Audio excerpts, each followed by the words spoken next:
I chose this picture because that is not me, but it illustrates my experience, method development with pesticides.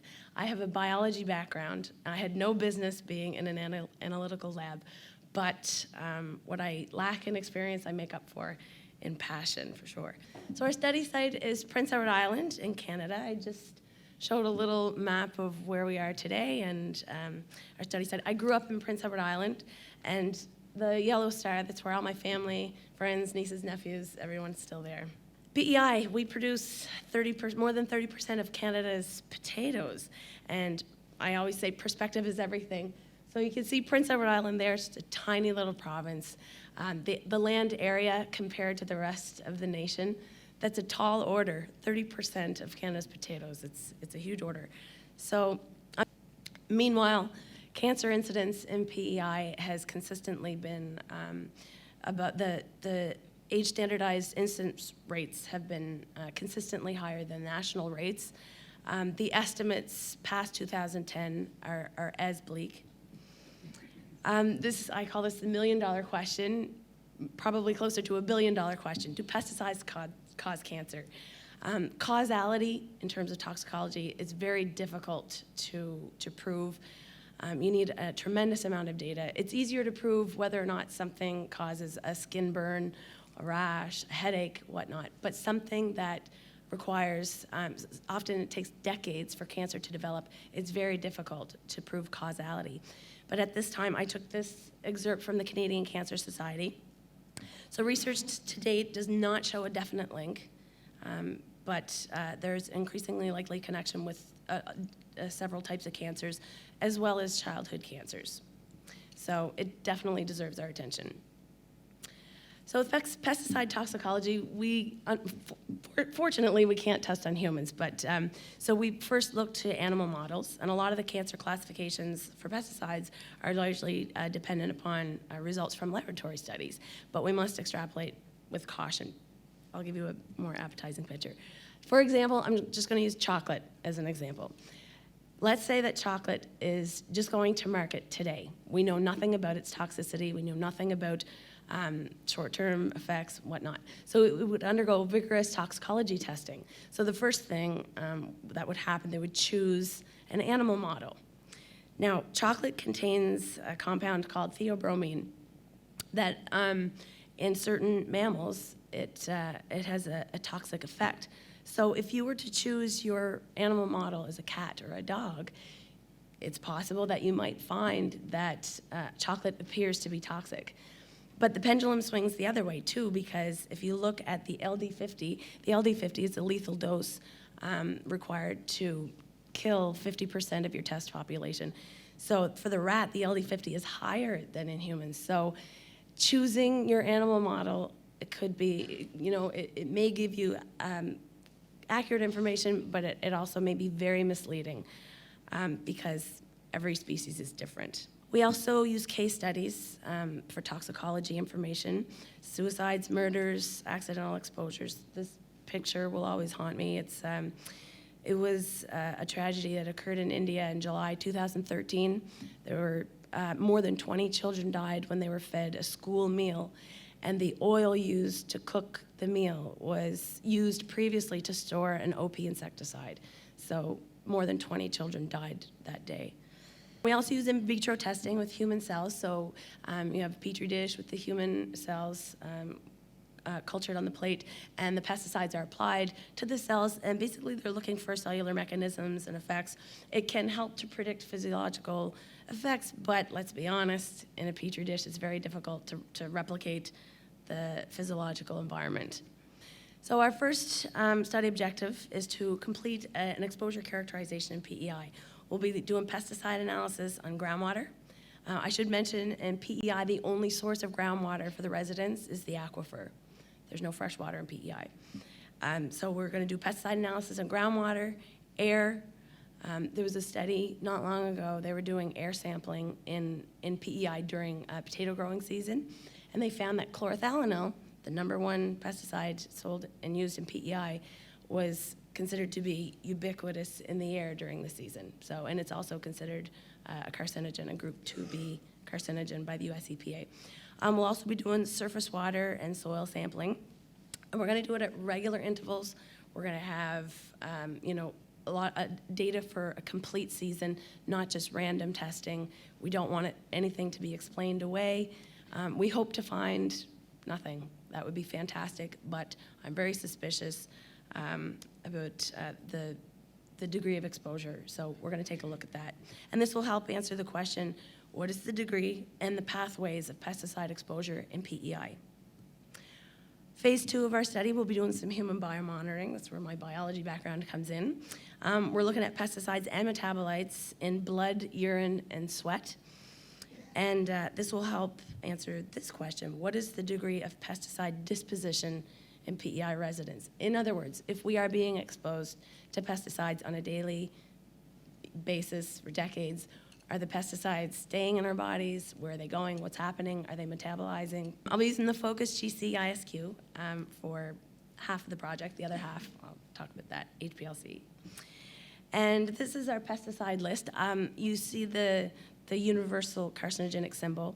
I just put that on the pesticides that have been labeled with carcinogenic potential by the US EPA. There are several there.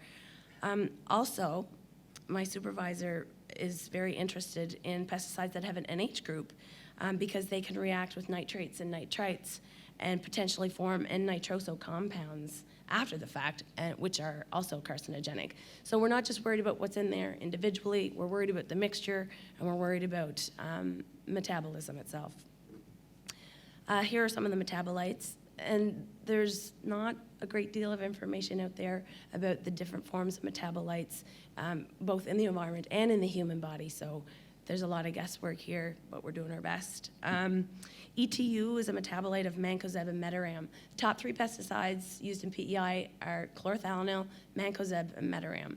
Mancozeb and metaram are polymers, and they're very difficult to analyze, but they also both break down into ETU, ethylene thiourea, and it is also considered a probable human carcinogen, so we're going to use that as a marker.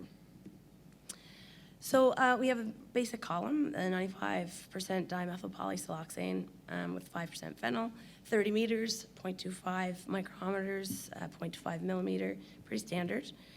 And we're injecting at 300 degrees Celsius, 1 microliter. And my temperature gradient looks like this. And I have done a preliminary run, but at the time, I hadn't added all the pesticides, so we're adding more. This is the initial chromatogram. I've just highlighted the internal standards and our surrogate there. So we're getting sufficient separation, so hopefully the other ones that I add will go in between these peaks. And I have every reason to believe that will happen. So for the remaining pesticides, I'll be using the UHPLC Excella 1250 with the Exactive Plus. I call it my spaceship. I love it. It's got high resolving power, 140,000, very precise mass accuracy. Yes, a mass accuracy better than 1 ppm in a full scan, which is fantastic. 12 hertz scanning frequency, it can keep up with UHPLC. Polarity switching, I haven't experienced this yet, but I'm hoping to use it. Once you see my pesticide list, you'll see that I will be trying to make use of this feature. So it's a phenomenal instrument, and hopefully it can help me out. This is my pesticide list, and I know that some of you have been working with glyphosate, diquat. This is a tall order, and as a biologist, I really didn't understand what I was asking of myself, but I'm starting to understand now, and I'm hopeful. I would love to get this all in one run, but I'll do whatever it takes to get the information. So yes, I just wanted to highlight glyphosate there and diquat. Of course, we have some polar metabolites there. Also, some of these metabolites. I've got ETU there again. It's so important to me that I'm going to try everything to get it. So I'm going to try both instruments, and just to make sure we have a good method for it. So my previous attempt at HPLC, I was using a C18 column, and I was also using an ion pairing reagent. And ignorance is bliss. I had no idea what kind of problems I would face with ion pairing. But this were my starting parameters. I was using 20 millimolar HFBA in hopes to retain diquat long enough to get him to the detector. And my chromatogram, I did see a peak for diquat. I was very excited about that. But at the time, I was in a different lab with different equipment, and I didn't realize that the problems I would face after. So we experienced a lot of, I'm assuming, what was contamination, and we had to shut the instrument down for a while. So it was not a pleasant experience. But my new idea, actually with the help of Shelby from Thermo, she was telling me about this column, and I call it the Holy Grail. It's the acclaimed Trinity Q1. It's got mixed mode capabilities. It has the potential to retain acids, bases, and polar neutrals. And if you look at my pesticide list, I've got them all. So, and perhaps with the polarity switching, I might actually be able to do this. So this is a little bit of the column chemistry. You can just see one of the little beads there. It's got the potential to get everything. So I'm going to try that when I get home. This is the method that they use to successfully retain diquat and paraquat.